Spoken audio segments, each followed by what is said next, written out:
ஜாதி சொல்லி வாக்கு கேட்டு வருபவர்களுக்கு வாக்களிக்க கூடாது என விழுப்புரம் தொகுதி தேர்தல் பிரச்சாரத்தில் அமைச்சர் பொன்முடி கூறியுள்ளார். விழுப்புரம் தொகுதி விசிக வேட்பாளர் ரவிக்குமாரை ஆதரித்து உயர்கல்வித்துறை அமைச்சர் பொன்முடி பரப்புரை மேற்கொண்டார். அப்போது விழுப்புரம் மாவட்டம் மாரங்கையூர் பகுதியில் பொதுமக்கள் மத்தியில் உரையாற்றிய அமைச்சர் பொன்முடி, யார் என்ன சொல்லி ஓட்டு கேட்டு வந்தாலும் பானை சின்னத்திற்கு தான் வாக்களிக்க வேண்டும் என கேட்டுக்கொண்டார். பெண்களுக்கு மாதம் 1000 ரூபாய் வழங்குவதை நினைவு கூர்ந்த அவர், உலகத்திலேயே உரிமை தொகை கொடுக்கும் ஒரே முதலமைச்சர் ஸ்டாலின் தான் என்றார்.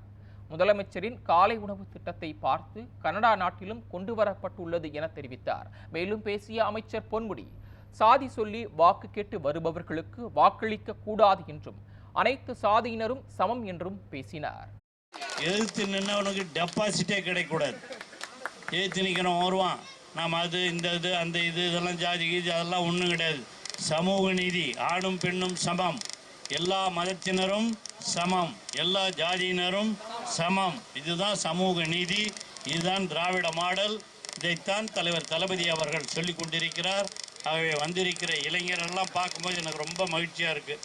இளைஞர்களும் மகளிரும் சேர்ந்து எல்லோரும் நம்முடைய வேட்பாளர் ரவிக்குமார் அவர்களுக்கு பானை சின்னத்தில் வாக்களிக்குமாறு உங்களை அன்போடு கேட்டு, உங்கள் சின்னம், உங்கள் சின்னம், உங்கள் சின்னம், உங்கள் சின்னம். நன்றி, வணக்கம்.